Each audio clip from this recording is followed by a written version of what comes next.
Good evening. The Who's today were on at Randwick. It was Caulfield Cup Day in Melbourne, as we all know. At Randwick, the track was good for a start. It was a really good track. It was a good track, um, and a nice drying wind. So the rail was 7 metres out, and the wind, as I say, not only a drying wind, but it was a strong wind out of the southwest. It helped one runner break the track record in one race. The times were wind assisted. Um, it was very similar to the day I remember when Zephyr Bay broke the track record at Randwick, and which held for a long time. There was a direct westerly that day, and when he turned for home, the spinnaker went out. He was in the middle of the track. I remember it as clear as a bell. He sailed down the middle of the track and eased up with 50 metres to go to win easily and set a track record which stood for a long time. It was wind assisted, and all the times today were wind assisted. We were situated today in a tent, as I told you before, up near the ledger. It's an absolute joke. They don't understand. Fancy letting the members having to bet with the robot bookies, betting off the screen and not having a situation where they can shop and get a better prices on the screen, of course, which a blind man with a cane can do. But we're up there in the ledger. It should be the other way around. As I said before, falls on deaf ears. The marketplace should be down, and while this stand's being built, down in the paddock, down near the members area, and the agency should be up where the drunk three-wheelers are, and the blokes, of course, and you tip them upside down. They bet in pennies. It doesn't count. Where we are in the tent, there's quite a few of them in there, but all they do is suck on drink, suck on booze all day. And the 12 to 15 regulars who are there, well, they're very well trained. They put their hands in their skyrockets and they don't come out until they see one of the pros have a bet. And of course, then they come out and they want to be on what they want to be on, not blaming them. They're following the money, and that's the situation. Very tough school, but it's not. The general public was there. Well, they just don't exist. The first race here today, there was 104.7 on the screen, but in the up where we were, we gave 94%. It is a joke, but by the same token, the winner, it didn't have a price sweet idea. It went from $3.50 to $5.50, 5 to 2 to 9 to 2. It was a great result for the captains. They only backed more or less one runner here, and that was the favourite, Citations. Went up 240, got to 270, back into $2.30, hard to get towards the end of betting. And it was, I laid 5,000 against it at one stage, and plus a lot of other bets. Unfortunately, I got the cash. And there were a couple of other runners in the market that were backed, but mainly the favourite was the one that they wanted. And the way the race was run very quickly was only one of two first runners that had a start before led in the race, and that was Trent's Quest, number one. It led with the winner on its outside, and as I said before, getting trapped 3 wide from its outside alley Citations. It ran third. The margins were 0.8 by 2 lengths. The favourite was most probably the best runner in the race. Race 2, well, here we saw, I suppose, the best performance in the race was the winner, Whisperosa. It came from 4th last position, sailed down the outside and grabbed the leader, Magita, who was always going to lead, and it did lead. It led me 3 lengths at one stage, and there was another 3 lengths at one stage to the third horse.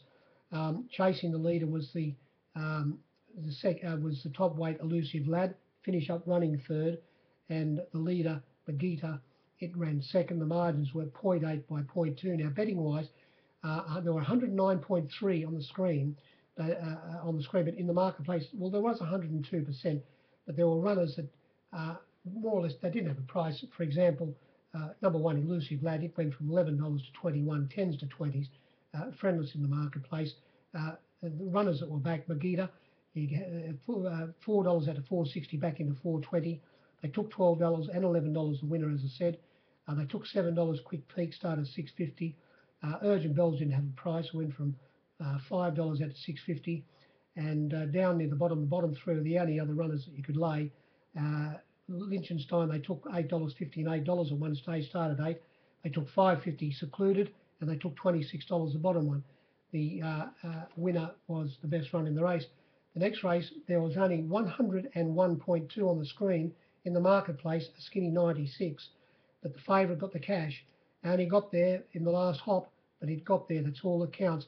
I'm talking about Moriarty, came from about 4th, 5th last position, easing off heels after they topped the rise, was ridden by the 2 kilo girl, Moriarty, Miss A. Colette, and she rode it well.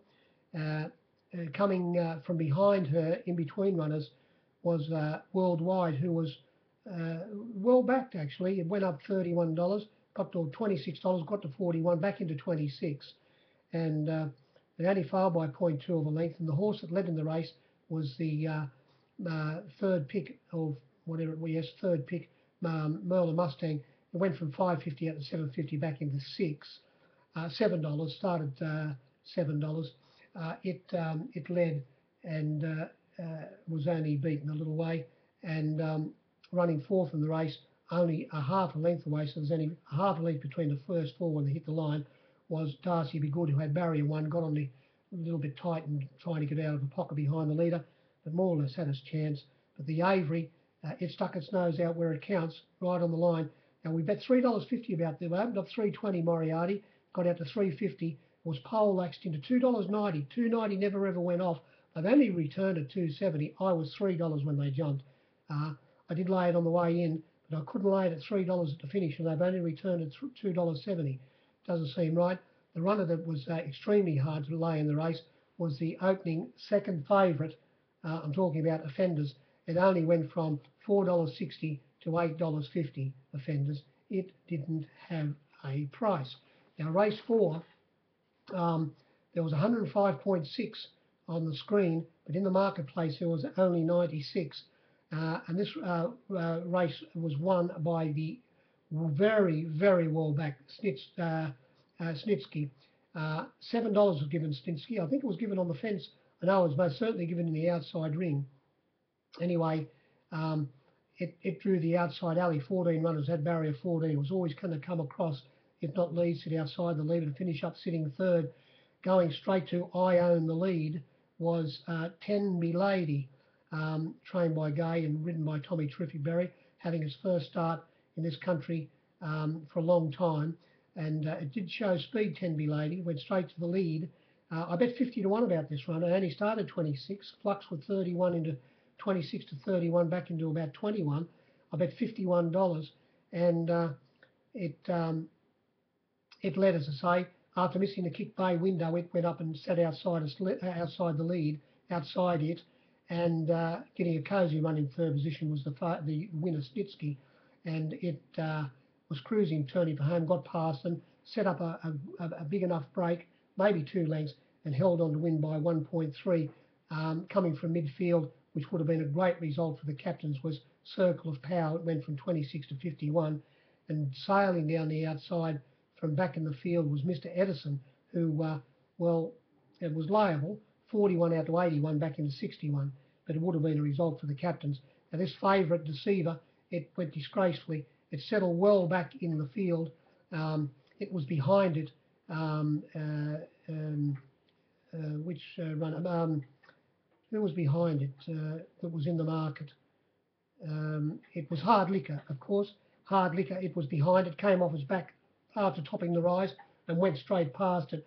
The favourite was always liable, although I would have liked to have got, naturally, it's easy now, more section out of it than I did, but I was always top odds. It went up 5 to 4, 225, 240 given on the fence and in the outside ring. You wouldn't see that on the flux, but it only started 225. I was 225 when they jumped, wanting to get more out of it, and it had every possible chance. I think it's nowhere as good as they think. Race 5, there was 107.4 on the screen, but in the marketplace there was only 95%. Now this race here, there was a field of 9. no, what am I talking about? A field of eight, and we gave 9-2 the field. Tell you what the fluctuations were here.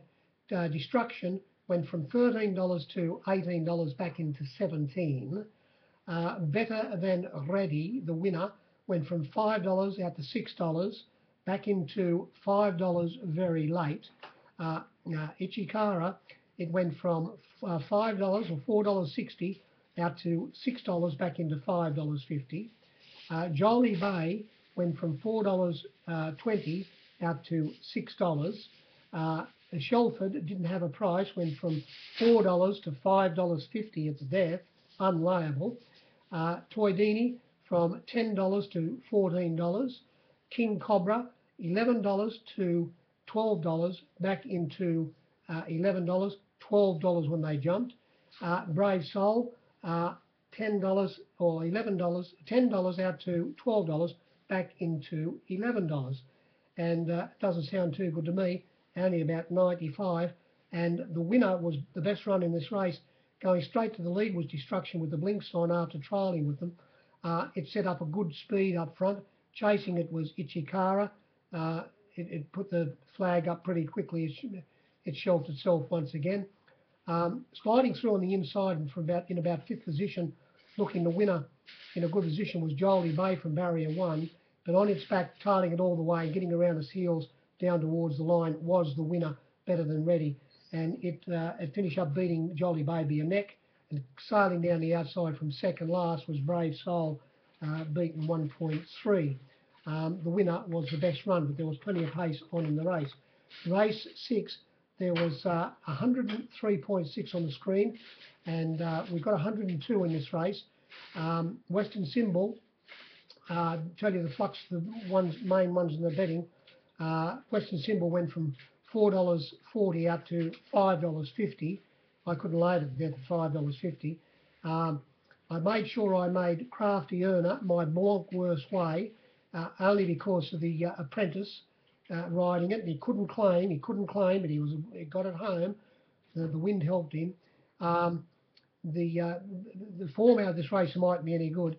The favourite, Dare to Dream, went up $2.40 and got to $3. Now it started $3. I don't know what price I returned it, but it was $2.40 up to $3, back into $2.80, back out to $3 late in betting. And the second favourite, or starting second favourite, was the opening third pick, Less Is More, which opened up $5.50, but only started $4.80, hard to get. And both of them settled back, the favourite and second pick, both of them settled back well back in the field. It got trapped a little bit wide at one stage, Less Is More. Missed the kick, going for a spell now, and but was still a bit disappointing. And the favourite had every possible chance. The rider said it was under pressure as far as 1,000 metres out from the post. Now, the winning this race was, as I said, the runner that didn't claim, the rider couldn't claim, being a non-claiming race for apprentices. It's Crafty Earner. It sat up in the handy position outside the leader, which was Herculean Prince. I own the lead, Herculean Prince, trained by Gay. And Crafty Earner got past it, turning for home, and was able to just hold off the Verminator, who sat third, led early in the race, but sat third on the fence after that by an absolute nostril. Sitting in fourth position, getting a beautiful run, was Western Symbol, only another nostril away in the third position, and only what was it? Here, I'll tell you, it was only 0.4 of a length away, running fourth, was the 150 to 1 chance, Fiumicino. The rider had his whip. Where did it come from? It came from about fifth position or sixth position. Was up nice and handy from barrier 2, Fiumicino. And as I say, it only got beat 0.4 of a length. And the rider, Jay Ford, had the whip knocked out of his hand when with about 150 metres to go by whoever it was. And I wonder if that cost it the race. And a couple of nice kisses on the backside. It might have, you never know, it might have won the race, and it was 150 to 1. It has been going terrible back on top of the ground today, I suppose, or whatever the situation was. That these stayers, that you get a mixed result with these stayers every time they go around. But anyway, that was the race, and I made sure, as I say, the winner. I gave as well, it was on the screen. I gave as much as $16 crafty earner. It only started $13 hard to get, and it was my blanc worst play in the race. Now, race 7 on the screen. Oh, this would be terrible for the robots. Oh, wouldn't the robots been blowing up here? They would have said, "What are you blokes doing? Well, they're not. What are you doing to us? Giving us 99%? We can't have this. We've got to give the members lot. We've got to look after the members here. You can't give us 99." There's only 99 on the screen, but where we were, there were 4 less. There's only 95 in the marketplace. And hot schnitzel, geez, it was easy to lay. It went from $3.20 to $5.50. Not a farthing for it. I was $5.50 when they jumped. You couldn't lay it. You couldn't give it away. I was saying, fill your own ticket out for hot schnitzel. Gave one bloke a ticket and just threw it on the ground. He said, "Son, it won't be winning." So I said, "Oh yes, you know as well, do you?" He said, "Yes, I do." Hot schnitzel, 9 to 4 to 9 to 2. Settled back in third last position. Copped a bit of a check at the start. The vet ran his hand over it after the race. Wouldn't have won if it cut across the middle. Hot schnitzel. It finished. It ran third last, as the price drift suggested. They did back News Alert at one stage, $20 into $15 back out to 16. Zaratone didn't have a price, went from 15 out to 26. Tromso went from $10 out to $13 back into 12. Welcome Gold did not a price, $11 to 21. Now we get to these runners. Too many reds. Well, it went from $8.50 out to $10 back into 8. Uarte didn't have a price, $8.50, $14 on my ball when they jumped. D&G, they took $11, $12. It went from $10 out to 12, back into 9. Falzon, you could lay it at $10. Always lay it at $10 Falzon. Started that price. Dance on Waves, they took $17 at one stage in the betting into 15, but got back out to 17. Oh, and then we get to the winner. Now, the top weight here was 9 to 4 to 9 to 2, but the bottom weight, it was only 11 to 2 to 13 to 4. $6.50 into $4.20. Thank you very much, Famous Seamus. Settle back midfield, and when they topped the rise, ridden by Robin Freeman, it hooked around heels and it came down the outside to grab victory right on the line. Too many reds ran second in the race. It came from inside it, and but in front of it, when I topped the rise, and Robin Freeman was able to run it down. And hanging on for third was the leader, Zaratone, who was the designated leader, set a nice solid pace up in front. The margins were 0.1 by 0.6. It got there, and the pros, well, didn't they lick their chops after that race? They had a lovely, lovely plate of the winner. Now, the last race came along, and we saw on the screen 106.4, but in the marketplace only 99%. And the winner was Kudnik, trained by Peter Snowden and ridden by Killer Kath O'Hara. And Killer Kath, the winner was backed, opened up $21, got to 26. And one of the pros, he had a nice large plate of this, 26 into about 18 at one stage, got back out to 21 towards the end of betting. It came from midfield, was on the fence, only had to get around 1 or 2 horses' heels after they topped the rise. And unfortunately for the captains, if you did give $26 the winner, it most certainly it would have been a skinner for the books in the last race if the leader would have held on. I'm talking about Capital Commander. Capital Commander went from $31 or $41 out to $71. It led on the fence with Ever the Same on its outside, ridden a bit upside down, Ever the Same. We'll get to that in a minute. And it looked all over a winner, but right on the line, Killer Cat was able to bob the leader on the line to the well, I don't know what to say, but it would have been a Skinner, as I say, the second runner for the books, for the captains, and the winner was backed. Now, they more or less all had their chance. As I said, Capital Commander led. Sitting on its outside, they said they were going to ride it closer today, ever the same, and they did. Unfortunately, this runner is not suited being ridden that way, I suppose. It would have been better off being sitting midfield and then coming with a run, and there's a good chance it might have won the race. It finished up running fourth, beaten 1.4 lengths. Running second, we know who won it, Quidnick. The leader ran second, and coming off the leader's back on the fence from barrier one was Albleton Park, who didn't have a price.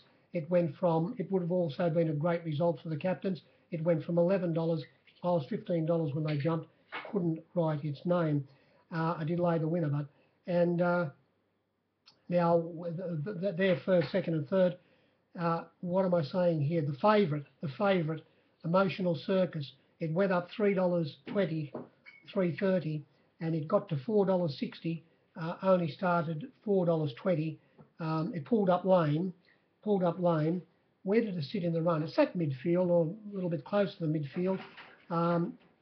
It copped a bit of a check in the run, but had every possible chance, and it is going for a spell now, the favourite Emotional Circus. It more or less had every... Now, wait, just hang on a second here. Emotional Circus. No, it might have sat... it sat back. What am I talking about? It sat back in third or fourth last position, and it got beat 4.2 lengths coming through the middle of them. The runner that sat midfield that I got mixed up with was Angel of Mercy, who hit the line better than any other runner, but still had every possible chance. If it was good enough, it would have won. The winner wasn't a bad run. Other runners that were in the market that were backed, it was backed, Angel of Mercy, from $7.50, $8.50 given early in the outside ring. Plenty of $7.50 on the fence. Started $7. Ever the same, the rider that they said was going to be ridden closer, it was by far the best back runner in the race. They returned to $4.80. You could still get $5 when they jumped, but as much as $8 was given, plenty of $7.50. They killed you for the $7.50, the $7, the $6.50, the $6, and also the $5.50, and started $5 second favourite. There were quite a few other runners that were backed at prices. As I say, we only gave 99%.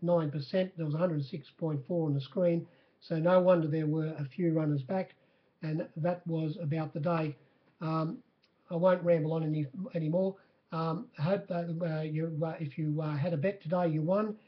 Gosford's on tomorrow, and if you want to open up an account, all you've got to do is get in touch with me, and we can go from there. Good evening.